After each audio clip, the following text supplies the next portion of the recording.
On s'interroge sur les droits des homosexuels en France. Ah, c'est une bonne question, ça. Les droits des homosexuels. Il y a les droits des citoyens, et les homosexuels en font partie? Ben oui, normalement. Mais ils n'ont pas le droit de se marier, par exemple. Ah, c'est une vraie bonne question.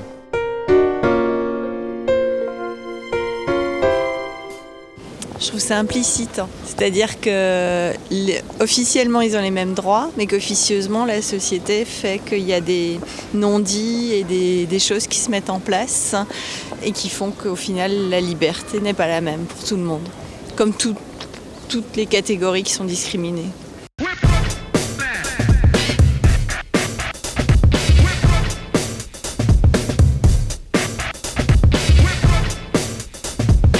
Où on en est aujourd'hui avec l'homophobie en France? On n'a pas de chiffres nationaux sur l'homophobie. Donc c'est impossible de dire si elle progresse ou si elle régresse. L'homophobie, c'est l'ensemble des violences physiques, morales ou symboliques contre des personnes qu'on estime être homosexuelles, hommes ou femmes. Alors les violences physiques, ça on voit très bien ce que c'est. Les violences morales, elles sont beaucoup moins visibles évidemment. Les violences morales, c'est le harcèlement au travail. Mais c'est aussi ce qui fait qu'une jeune fille ne peut pas faire son coming out n'importe comment et à n'importe quel moment, parce qu'elle craint d'être mise à la rue. Alors, c'est déjà le fait d'une violence, en fait. Et puis la violence symbolique, qu'est-ce que c'est? C'est le fait que dans l'ordre symbolique de la société, il n'y ait pas d'égalité entre les uns et les autres. Le mariage n'est pas accessible aux couples de même sexe. La filiation, pratiquement pas. Donc, ça veut dire clairement que c'est pas une violence physique. C'est pas une violence morale non plus. Moi, par exemple, j'ai pas envie de me marier. Je suis pas torturé tous les matins parce que je peux pas me marier. Mais c'est quand même une vraie violence. Oui. C'est comme si on disait à quelqu'un, tu es noir, demain matin, tu n'auras plus le droit de voter. Si ça se trouve, le mec, il votait jamais. Il s'abstenait. Mais si on lui dit, on te retire le droit de vote parce que tu es noir, c'est une violence symbolique et elle est très forte. Il y a une violence symbolique qui est constante en France. Le droit du mariage, le droit à la famille n'étant pas reconnu, eh bien, dans la loi, il est évident qu'il y a une homophobie très structurelle en France. Au cours de ces 2 dernières années, avec Plus rose ma ville, une série documentaire diffusée tous les mois sur la chaîne gay Pink TV, nous sommes partis à la rencontre des habitants de 16 villes françaises pour voir comment on y vit son homosexualité. D'une ville à l'autre, nous avons recueilli de nombreux témoignages de gays, bi, lesbiennes, trans ou hétérosexuels, mais aussi d'élus ou d'associations, qui ont tenu à s'exprimer devant nos caméras sur des thèmes aussi variés que l'homophobie, la discrimination, la question du genre, l'égalité des droits ou encore la santé ou l'histoire. Avec Oui ou Non, nous avons souhaité revenir sur l'un des grands débats qui animent et interrogent la société française depuis une quinzaine d'années, le mariage pour les couples de même sexe et l'homoparentalité. Des sujets qui, à l'approche des prochaines élections présidentielles, peuvent devenir un enjeu électoral important.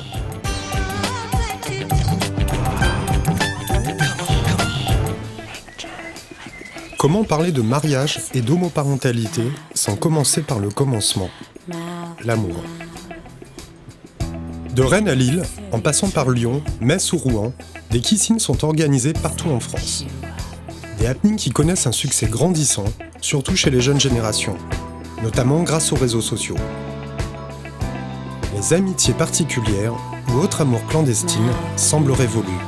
Se promener main dans la main ou s'embrasser en public devient une revendication. Les gays et lesbiennes ne veulent plus être invisibles. Vous avez choisi de venir à un kissing ce soir.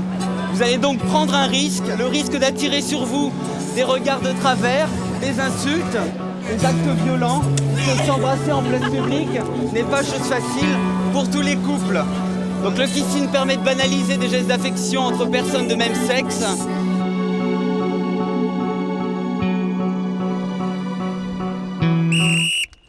Pourtant, des marques d'affection si simples peuvent parfois rencontrer des opposants.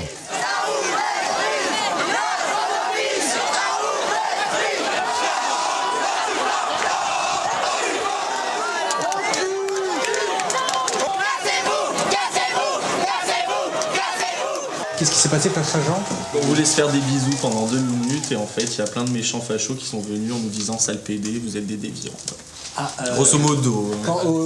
Au dernier qui Il y avait que des catholiques, Intégristes, traditionnalistes. La réaction du cardinal de Lyon de dire que finalement c'est pas grave s'il y a eu des fachos qui nous ont fait des saluts nazis parce qu'on était provocateurs d'être présents sur l'espace public et s'embrasser, c'est ça moi qui m'interpelle, qui me choque. Est-ce que vous êtes prêts pour le kissing?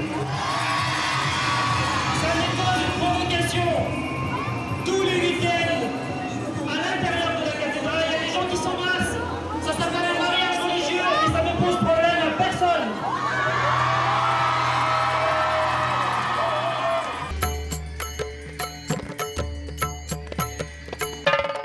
Au cours de ces 2 dernières années, à côtoyer les associations LGBT, nous avons constaté une évolution dans le milieu militant.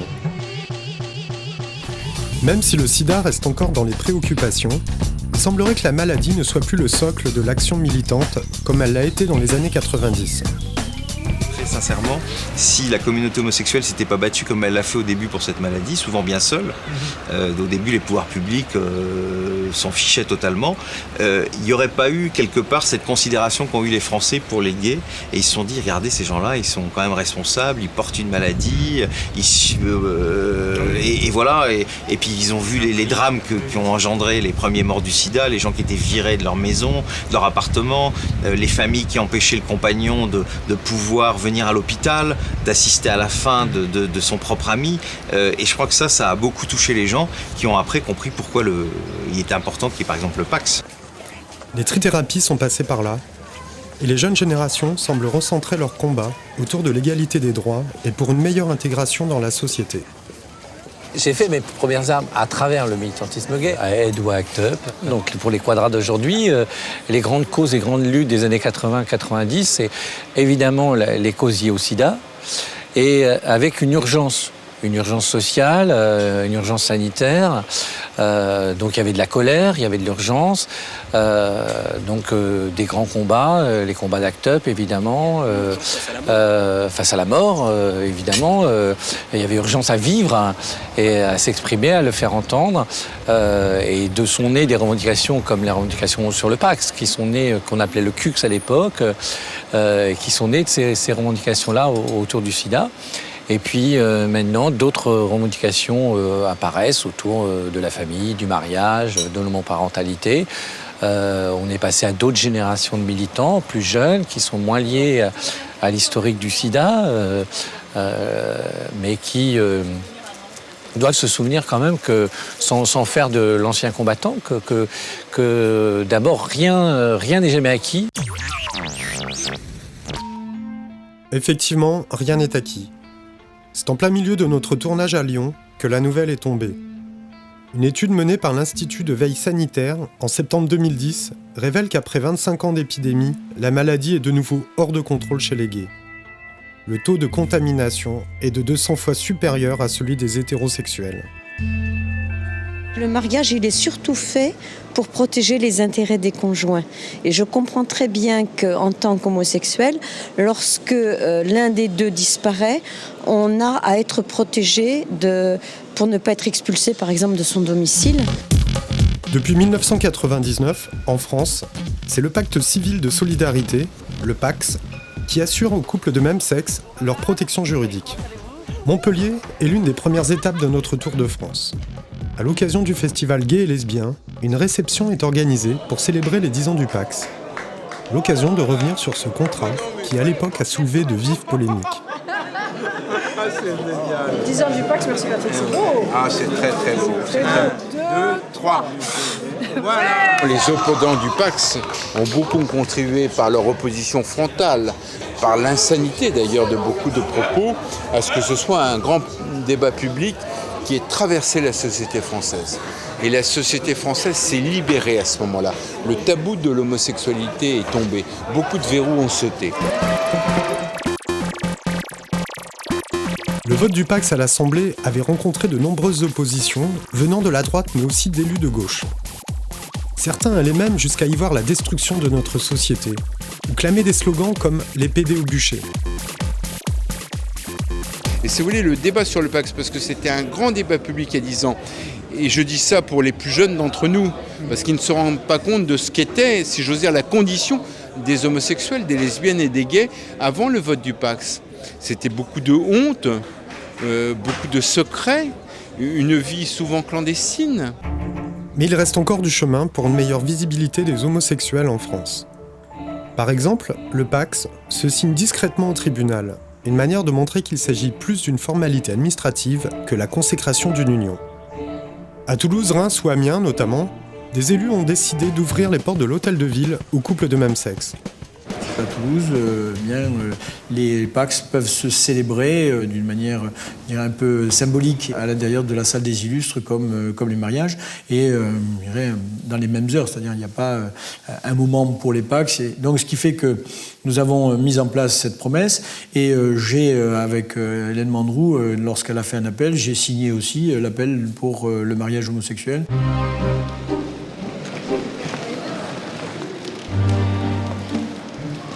Dominique, confirmez-vous votre engagement à mener une vie commune, à vous aider matériellement et à vous porter réciproquement assistance? Oui.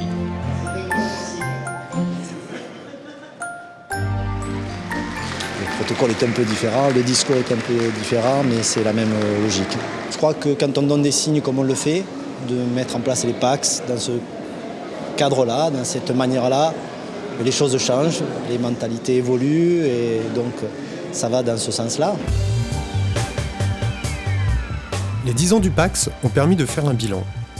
Avec plus d'1 million de couples pacsés, homo ou hétéros, il a su répondre à une attente de la population, en particulier du côté des hétérosexuels, pour qui il s'agit souvent d'une étape avant le mariage. Mais les homos, qu'en pensent-ils ? Jérémy et Louis, donc vous êtes les premiers pacsés de Montpellier. C'était quand? C'était le 9 octobre 2004. Qu'est-ce que le mariage apportera de plus aux gays que le Pacs? Nous, quand on s'est pacsé, contrairement à un hétéro, il a fallu qu'à 30 ans, on fasse nos testaments. Et symboliquement, c'est dur de faire un testament quand t'as 30 balais, quoi. Ça, c'est un écueil du Pacs, parce qu'effectivement, on est marié, pas besoin d'avoir ce type de formalité supplémentaire. J'entends bien que, et des amis proches me le disent, mais qu'est-ce que vous voulez vous emmerder avec un mariage alors que ça coûte cher, que c'est tous les problèmes du monde que d'être marié. Simplement, aujourd'hui, c'est la seule réponse pour avoir un véritable projet de vie quand on a envie d'enfant, quand on a envie, quand on est lié à un concubin de nationalité étrangère. C'est vraiment le seul moyen de pouvoir répondre à ce projet de vie, en fait. Quand tu veux tout simplement protéger l'autre aussi. C'est ce que je te disais, tout dépend du projet de vie. Aujourd'hui, qu'est-ce qu'il y a derrière la question du mariage gay? C'est la question de l'adoption. Aujourd'hui, un couple gay rencontre toutes les difficultés du monde à adopter, alors chacun a sa stratégie, et on est complètement hors la loi par rapport à cette question. Et c'est pas le Pacs qui vient y répondre. Louis, il est de nationalité belge. C'est sûr que si demain on avait l'opportunité de se marier en France, ça aiderait à sa naturalisation, de toute façon. Même si je cours pas après le mariage, je peux pas me contenter de quelque chose parce que je suis gay. Il n'y a pas de raison que je me contente de quoi que ce soit en définitive. Donc, soit le Pacs s'est amélioré, soit il y a mariage, quel que soit le nom qu'on puisse y donner, de toute façon, il faut un jour ou l'autre arriver à un moment où on ne devra plus se contenter de. En termes de succession et de transmission du patrimoine, le Pacs offre une protection bien moins importante que le mariage. Mais pas seulement. En effet, le Pacs a pour fonction de reconnaître une union, mais en aucun cas une famille. Pas d'accès à la parentalité, à l'adoption. C'est bien la question de l'homoparentalité qui se pose derrière le mariage homosexuel. Et c'est justement un des points de blocage importants. Pourtant, la famille homoparentale existe, nous l'avons rencontrée. Bien, Jade. Bien. Bien, ma belle. Les rapports avec les mamans se passent très bien puisque nous sommes 4 et pas, nous ne sommes pas deux couples séparés ou divorcés. On n'a pas de rancune, on n'a pas de conflit entre nous. On n'a que le plaisir d'avoir fait un bébé à 4 à la limite. On était quand même amis. Donc on a gardé ce côté-là et au contraire maintenant c'est plus fort, on fait partie de la même famille. Pour moi c'est ma fille, je l'élève comme ma fille. Je ne suis pas le père mais je l'ai élevée pareil C'est vrai que si il arrivait un souci avec Thierry, moi, il faudrait rester en bon terme avec les filles, avec Chris et Aurélie, la maman, pour que je puisse voir tout le temps Jade. Après, je ne sais pas du tout, sur le point de vue loi, il n'y a rien du tout pour moi ici. Vous croyez que le mariage vous apporterait plus de choses? On parle de mariage, mais ça peut être n'importe quel type d'accord, oui c'est ça, mais qui permettent de couvrir les droits de chacun et de les respecter. Ça ressemble à toutes les familles, hein, enfin, mine de rien. Le chien, le gosse, la piscine, la maison, bon voilà. Est-ce que selon vous, les homosexuels peuvent avoir des enfants et peuvent les élever? Ah non, moi je pense pas. Hein. Pourquoi? Parce que déjà, c'est pas facile d'élever un enfant avec une seule personne. Et maintenant, si c'est deux de la même, du même genre, si on peut dire, du même sexe, c'est encore plus compliqué. Et selon vous, est-ce que les homosexuels doivent avoir les mêmes droits que les hétérosexuels? Ah oui, moi ça me gêne pas. Hein. Ils pourraient se marier, par exemple? Hein? Non, le mariage, c'est quelque chose qui est sacré. Hein.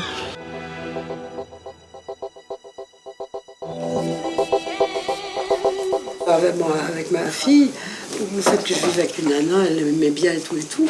Mais il n'empêche, c'était vraiment vis-à-vis de des copines et des parents des copines. Quoi. Il y a un passage difficile. Oui. Mais les profs, le proviseur, voilà. Oui.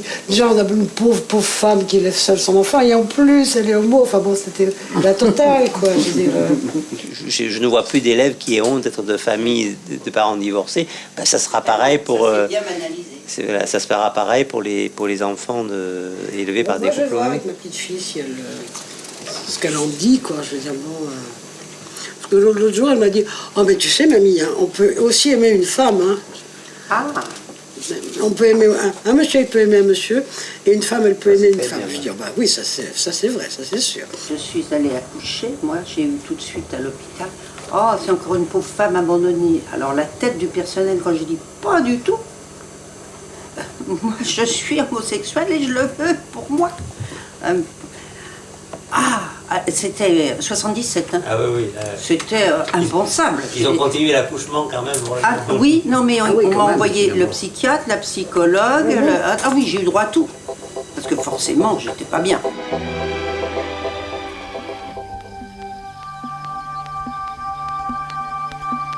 Alors Brigitte, toi tu as eu l'idée d'écrire un livre, en sachant que toi tu es légitime à pouvoir l'écrire parce qu'en plus tu es psychologue.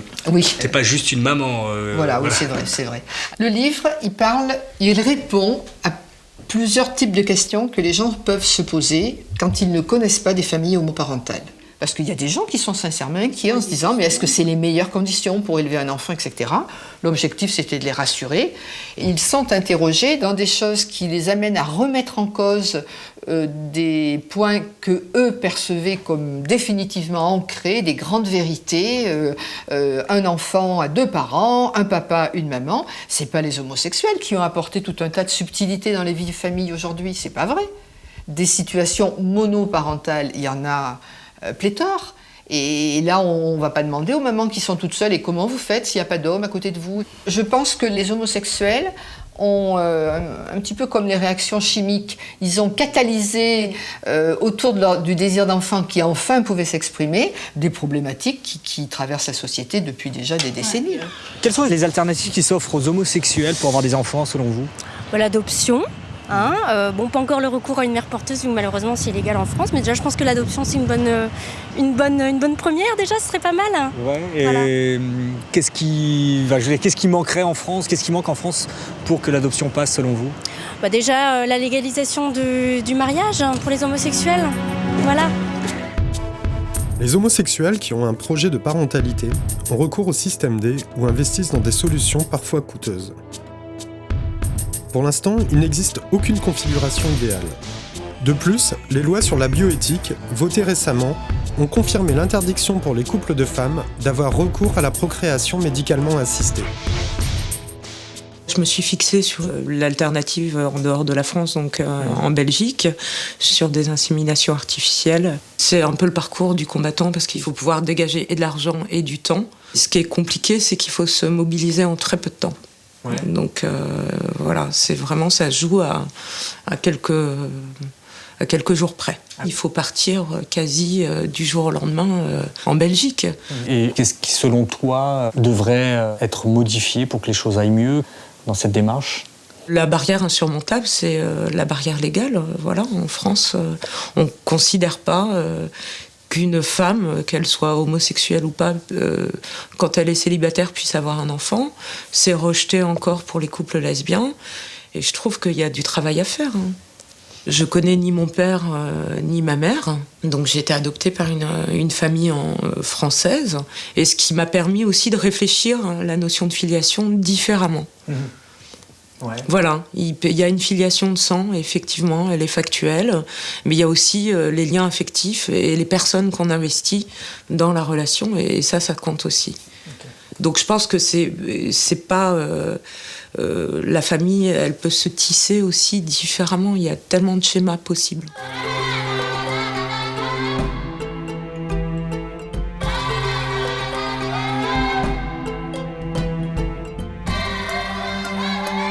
Est-ce que c'est difficile de pouvoir mener à bien un projet de parentalité quand on est homo ou lesbienne? Pour les hommes, oui, c'est très difficile.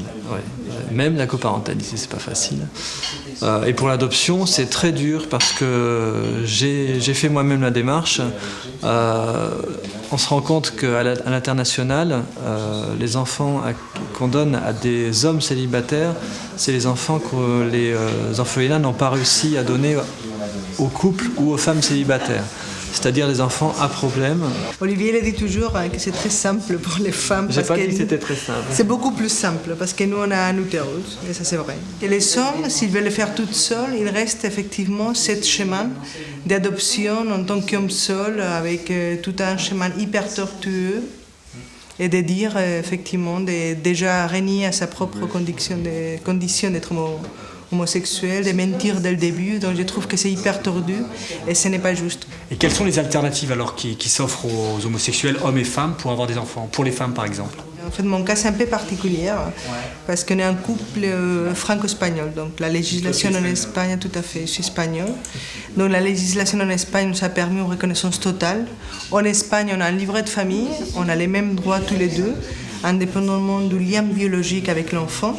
Et en France, une fois qu'on traverse la frontière, on n'a aucun droit.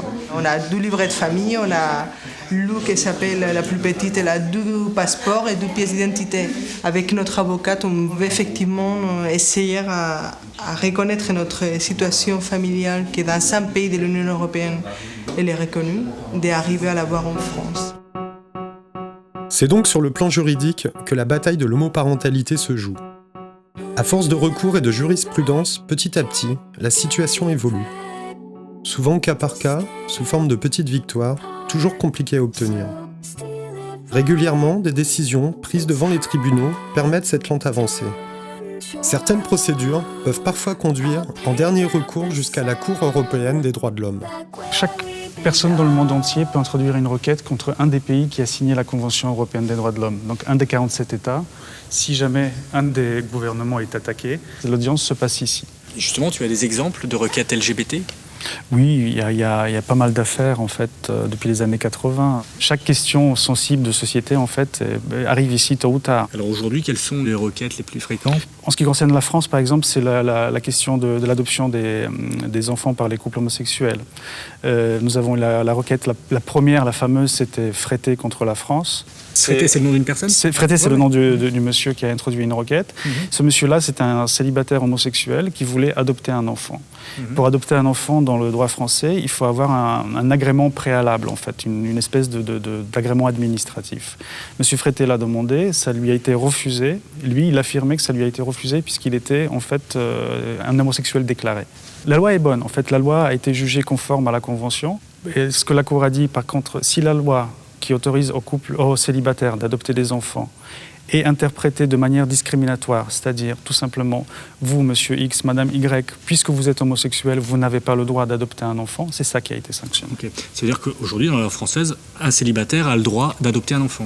Un célibataire a toujours eu le droit d'adopter un enfant dans la loi française. Par contre, aujourd'hui, on ne peut pas lui reprocher son homosexualité, pour l'agrément. Donc l'adoption par un homosexuel est tout à fait possible en France ? En théorie, bien sûr.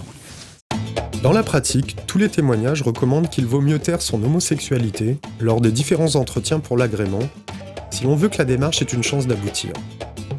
Cependant, dans l'Essonne, au mois de juillet 2011, une jeune femme qui a fait état de son homosexualité a reçu du Conseil général l'autorisation d'adopter.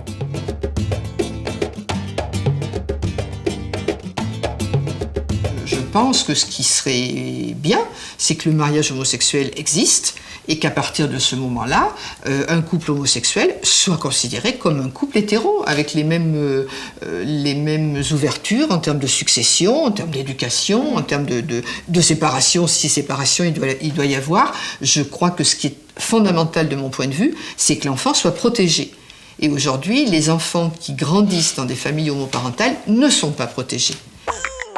Une estimation de 2005 montre qu'il y aurait entre 250 000 et 300 000 enfants ayant au moins un parent homosexuel. L'absence de reconnaissance du conjoint et de partage de l'autorité parentale peut parfois mettre ces familles dans des situations complexes. L'homoparentalité est aujourd'hui un état de fait, au milieu d'un énorme vide juridique. Pourtant, c'est la protection et l'éducation de l'enfant qui est en jeu. Bienvenue à la Gay Pride à Metz.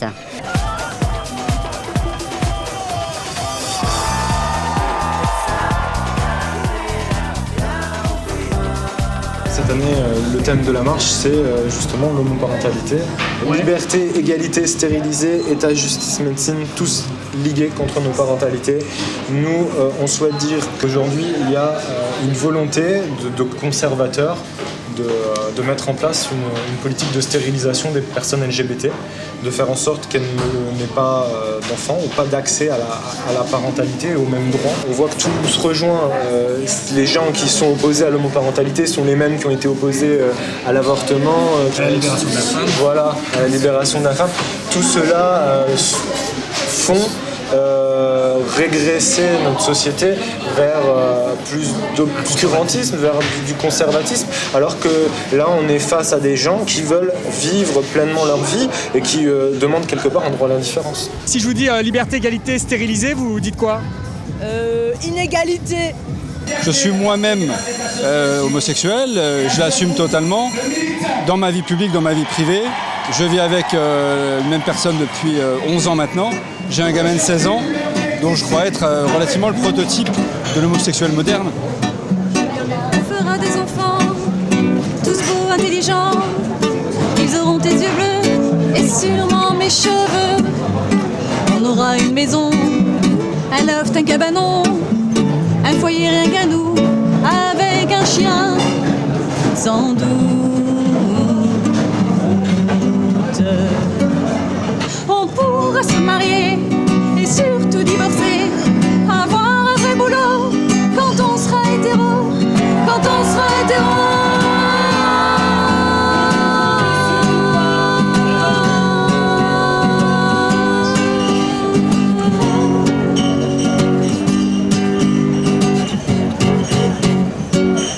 Pourquoi l'homosexualité est mal vue, c'est qu'elle contrevient à l'idée du patriarcat, notamment chez les garçons. En même temps, moi j'ai aussi voulu dans ce livre dire un peu ce que je pensais par rapport aux revendications des associations gays aujourd'hui. Alors, ça, bien entendu, moi je suis absolument favorable au mariage, l'adoption, ça ne pose aucun problème. En même temps, moi j'ai tenu à dire dans le livre que c'est un projet qui m'ennuie. Je ne vois pas pourquoi aujourd'hui notre revendication serait celle de la norme, alors qu'il serait possible de choisir une troisième voie, continuant à être des citoyens conscients de leurs différences et donc qui vont toujours piquer une société là où ça peut faire mal, c'est-à-dire à sa volonté d'ériger des normes. Le mouvement homo, ça n'existe pas, il n'y en a pas qu'un. Et que des individus demandent le droit au mariage, à l'adoption, etc. Enfin, c'est leur problème, c'est leur lutte. Mais nous, on ne va pas être là en tant qu'homo, trans, etc. à revendiquer la même chose. On n'a pas envie de ça. On est aussi fiers de notre différence, de notre marginalité, et on construit à partir de ça. Je rejette un peu le militantisme homo. On fait comme les hétéros pour être acceptés. Donc demander le mariage, je comprends qu'il y en a qui ont besoin de l'adoption, tout ça, mais il ne faut pas que ça se limite à ça. Je pense que à une époque, le mouvement gay justement était était vraiment ouvert parce qu'il proposait autre chose. C'était que ce soit dans le mode de relation, à 2, 3, 4, enfin une ouverture, pas se brimer et essayer à tout prix de rencontrer l'autre, une personne seulement, pour toute sa vie. Pour moi, être homosexuel, c'était ne pas être comme les autres. Donc pourquoi vouloir absolument se marier, avoir des enfants? Je reconnais que le désir d'enfant peut être aussi un désir légitime chez un homme, même s'il est homosexuel. On peut vouloir être père aussi, et on peut vouloir être mère aussi. Mais pour moi, c'est encore autre chose. Pour moi, être homosexuel, c'était une autre façon de vivre sa vie par rapport au plaisir, disons-le tout net, et pas forcément de copier ce côté familial, pesant. Vous voyez ce que je veux dire? Pour moi, être homosexuel, c'était avant tout une fête. Est-ce qu'on peut vous interroger? Comment vivre son homosexualité à Reims? Oh bah dites donc. Alors qu'il faut que je vous redise quoi? Que je la vis très bien. Ah, vous êtes homosexuel? Écoutez. Oui, c'est formidable, je suis gay, c'est ça qu'il faut que je vous dise? Non, pas du tout, savoir si... écoutez, je savais même pas, oui. Je ne sais pas non plus, remarquez, mais je vous tends une perche, si j'ose dire. Quand j'ai défilé les premiers temps de ma vie d'homo pour le Front homosexuel d'action révolutionnaire, le phare, en 1974, on descendait dans la rue avec des panneaux « Vive l'Union libre ». Et aujourd'hui, vous nous parlez de mariage quand les gens ne veulent plus se marier. C'est complètement aberrant. Une fois de plus, les homos sont en retard d'un train. Vous ne pensez pas aussi que c'est une question d'égalité des droits? Arrêtez avec cette notion d'égalité des droits. L'égalité des droits, c'est quoi, les gars? Vous croyez être mon égal en droit, vous? Eh bien, je vais vous dire que non. Vous n'êtes pas mon égal en droit, parce que moi j'ai les moyens de me défendre devant un tribunal financier, vous ne les avez pas. Ne parlez pas de l'égalité des droits, c'est un non-sens. Parlons plutôt d'équité. Sur les frontons de la République, on devrait avoir liberté, équité. Tous les homos que je fréquente sont de droite. Je milite avec des homos à droite. Donc il faut arrêter de toujours dire homosexualité c'est têtu, c'est berger, c'est un petit peu ce qu'on appellerait peut-être les bobos aussi quelquefois, ou les gens du Marais. Voilà. Merci en tout cas. Allez, au revoir. Bonne fin de soirée, monsieur.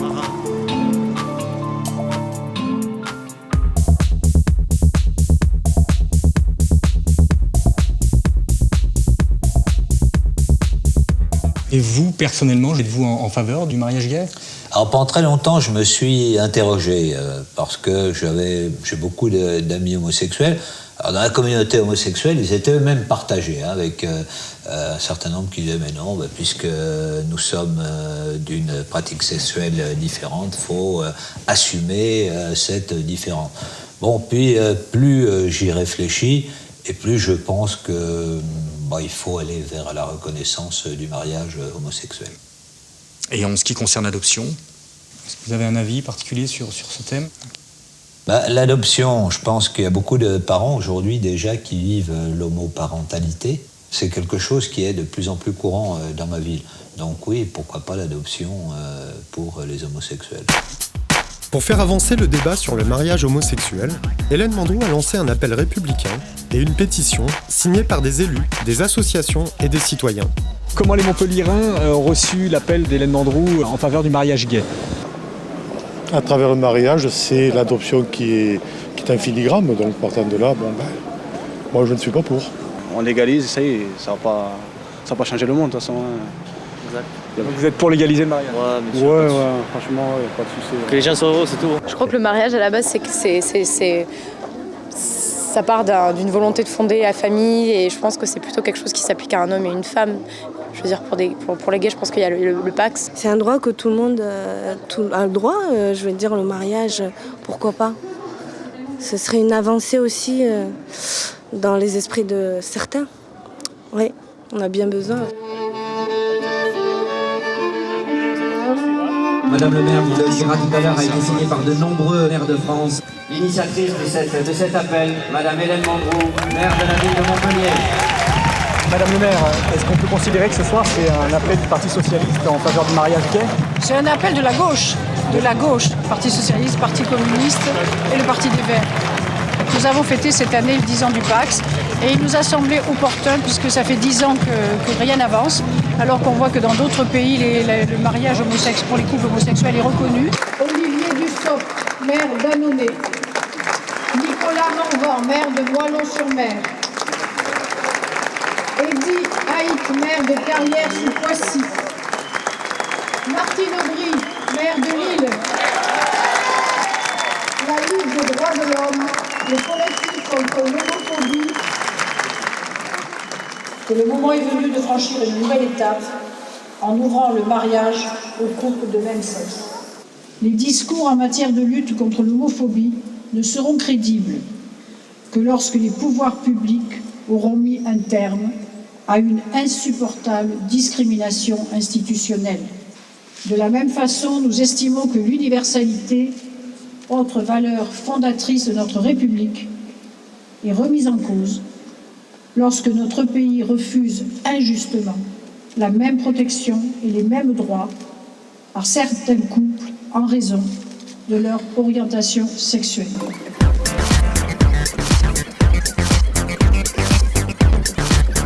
Le mariage, je suis d'accord, et toi aussi, le mariage est indispensable parce que la société évolue et on doit évoluer aussi et les politiques sont en retard sur la société. Noël Mamère, qui avait officié le premier mariage homosexuel en France. Donc il a voulu pratiquer la désobéissance civile en faveur du mariage homosexuel. Aujourd'hui, on a une action qui est différente, mais qui est complémentaire. C'est un appel des maires pour changer la loi elle-même. C'est un peu dommage que les personnalités de droite ne bougent pas plus là-dessus, parce que c'est un problème de société en fait. Et c'est quand même très dommage que ça ne bouge pas plus à droite. Et on sera les premières mariées, je pense. Non, il faut persister, il faut. Voilà, ouais. On y croit. Depuis quelques années, depuis 2007 en particulier, depuis les élections présidentielles et législatives, j'avais l'impression, y compris dans le milieu associatif gay et lesbien, que les gens avaient fait un petit peu leur deuil de toute avancée en matière d'égalité des droits, vu que Sarkozy et la majorité actuelle y sont opposés. Et puis là, le fait de relancer le débat, je me dis, bon, c'est une bonne amorce, et puis on verra ce qui se passera d'ici 2012, mais je pense qu'à l'occasion des prochaines élections présidentielles et législatives, ça devra être une question incontournable pendant la campagne. Pendant notre dernier tournage, en juin 2011, nous avons appris que le Sénat de New York venait d'autoriser le mariage gay. En plus des États-Unis et du Mexique, qui ont le mariage sur une partie de leur territoire, c'est 10 pays dans le monde, dont 5 dans l'Union européenne, qui autorisent le mariage d'un couple de même sexe. Mais est-ce que vous êtes pour ou contre le mariage des homosexuels ? Nous, au Canada, ça existe déjà, donc je peux même pas dire ni pour ni contre, donc ça ne me dérange pas. Et vous trouvez que les Français sont en retard à ce sujet ? Je crois un petit peu, oui, il me semble. On célèbre le mariage en Belgique, le mariage entre gays ? Ouais.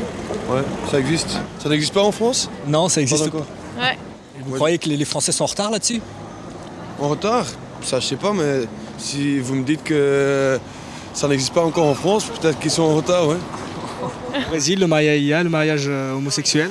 Oui, c'est plus récent, mais c'est bienvenu. Mais aujourd'hui, les homosexuels, avec la nouvelle loi, ils sont plus rassurés, on va dire comme ça. Donc ils sont libres pour se marier, pour faire ce que... Parce qu'avant, c'était bien caché. Donc maintenant, ils sont bien libres, comme nous.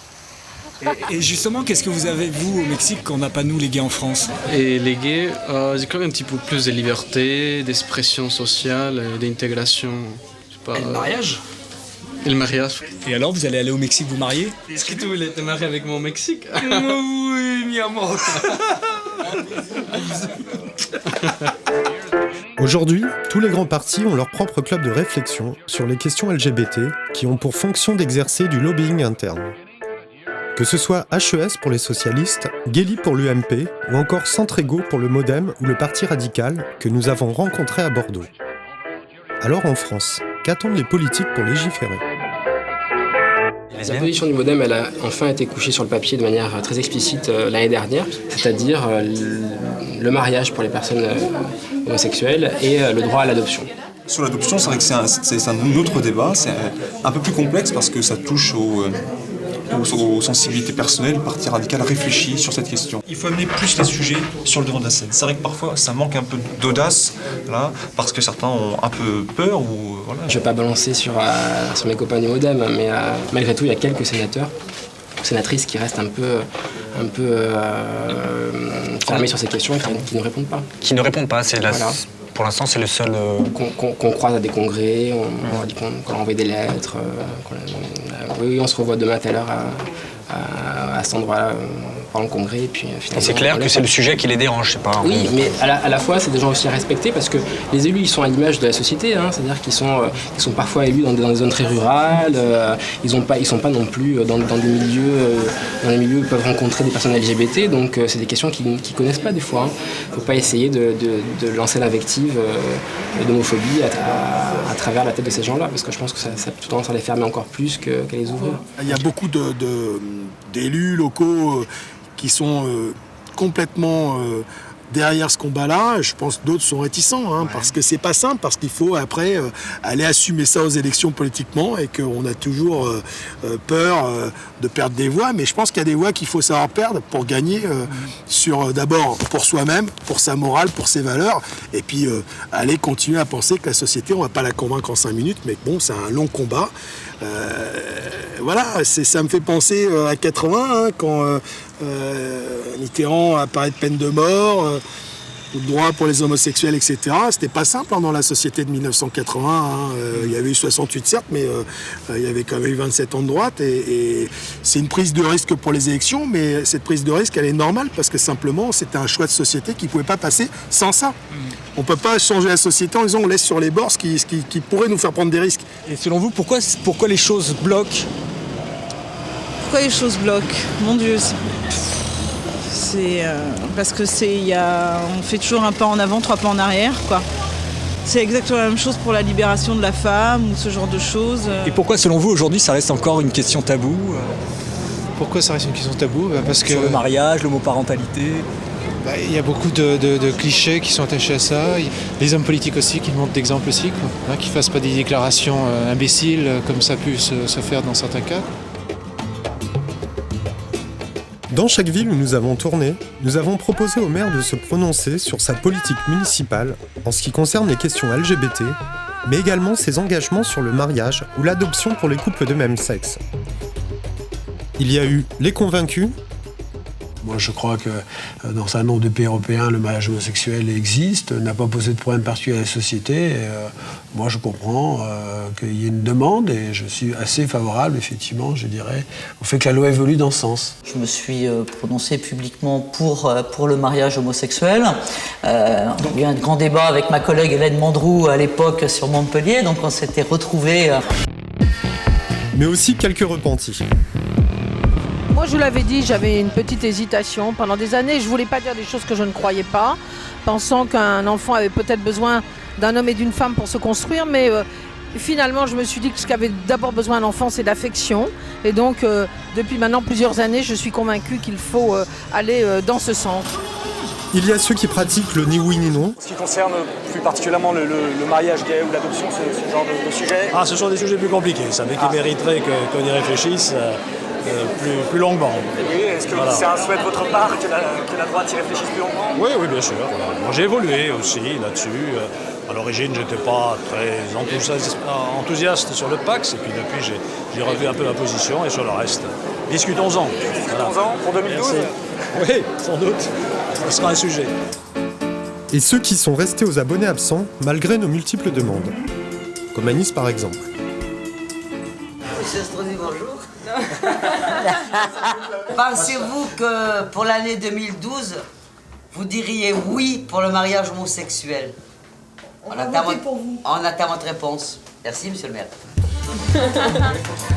Oui ou non ? Oui ou non ? C'est pas peut-être. Hein. Sur les 16 villes traversées, excepté Alain Juppé, seuls les maires socialistes ont souhaité nous rencontrer ou ont délégué un adjoint. Les positions du PS semblent s'être précisées.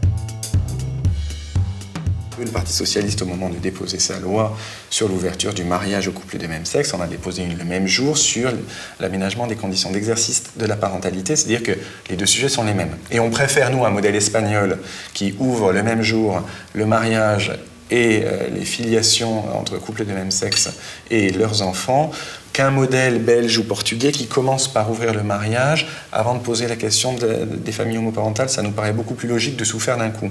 Ce qu'on attend d'une victoire de la gauche aux élections, on attend beaucoup plus que le seul mariage. On attend la reconnaissance des familles dans tout ce que ça représente. Tu crois qu'il y a toujours un clivage gauche-droite sur les thèmes de l'homosexualité ou pas ? Là-dessus, la droite est probablement plus prudente et plus en retard par rapport à la population que la gauche, qui a un discours clairement affirmé là-dessus. Ensuite, c'est pas si simple, hein. La droite, c'est pas un courant univoque, hein. Moi, je vois entre les libéraux ex-Madelin et puis ma famille d'origine démocrate chrétienne. Chez les libéraux, les questions sont simples, c'est la liberté, chacun fait ce qu'il veut, il n'y a pas de tabou par rapport à ça, enfin, c'est assez simple.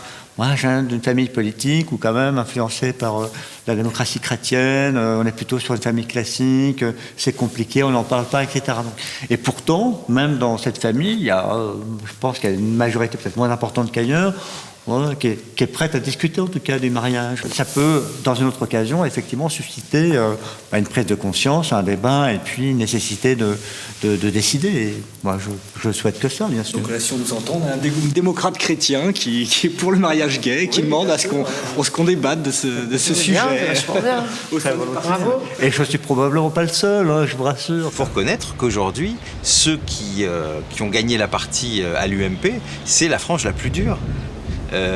Christian Van Est n'est pas aussi isolé que je l'ai cru, moi, à un moment. Oui.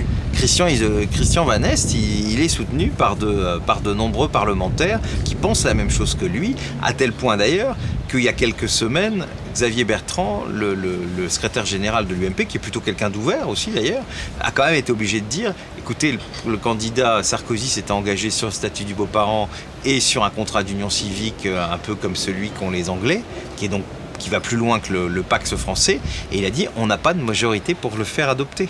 Donc on ne pourra pas le faire, on ne pourra pas tenir une des rares promesses qu'a faite Nicolas Sarkozy sur la question de l'homosexualité et de l'égalité en tout cas. Donc on voit bien que là-dessus, il y a aujourd'hui malheureusement une droite qui est en France, qui est très conservatrice, et beaucoup plus d'ailleurs que les droites environnantes, hormis en Italie où là, il faut reconnaître qu'on n'a rien à leur envier, mais on sent bien qu'aujourd'hui la France, elle est à la traîne. Elle est à la traîne de plein de pays européens et à la traîne même d'un certain nombre de partis libéraux dont elle pourrait être plus proche, qui eux portent des questions liées à l'égalité des homos et des hétéros. Je crois que de plus en plus de personnes considèrent que c'est vraiment le sens de l'histoire et que ça devient impossible de se prononcer contre, puisque tout le monde voit bien que dans son entourage, ce sont des situations de fait qui existent et que à partir du moment où elles existent, il est préférable qu'elles soient légalisées et qu'elles soient consacrées justement par le droit plutôt que d'exister dans une forme de non-droit. En juin 2011, un sondage montre que 56% des Français sont favorables au mariage gay et 53% pour l'adoption. L'opinion publique, finalement, se montre plus ouverte et prête pour l'égalité des droits. Là-dessus, je pense que ce soit Europe Écologie, que ce soit le Parti communiste aujourd'hui, que ce soit le PS, tous ces partis se sont prononcés et ont déposé d'ailleurs des textes ou à l'Assemblée ou en tout cas dans leur programme, ont le mariage, l'extension du mariage aux conjoints de même sexe et ont la reconnaissance de l'homoparentalité. Donc je crois très sincèrement qu'à gauche aujourd'hui le débat a bien avancé. Il faut maintenant qu'il avance à droite et je pense que c'est vrai que ça peut être un moment de vérité les élections, parce que les gens aujourd'hui ils savent bien que quand on va avoir quelqu'un qui va dire, comme ça a été sous la précédente campagne, je serai le président du pouvoir d'achat, tout le monde se rend compte que tout ça, on peut faire toutes les promesses qu'on veut, c'est pas un président français ou une présidente française qui peut avoir ça. Il y a tellement de facteurs extérieurs, internationaux, européens qui font que la décision elle n'est plus ici. Par contre, un candidat à la présidence de la République ou une candidate qui nous dit demain je vais autoriser le mariage homosexuel, c'est le Parlement qui le vote. Et ça, quand on fait la promesse, on peut la tenir. Oui. Et je crois que c'est pour ça que les questions de société peuvent être importantes dans la prochaine présidentielle, parce que c'est des questions sur lesquelles on pourra prendre des engagements et on pourra les tenir.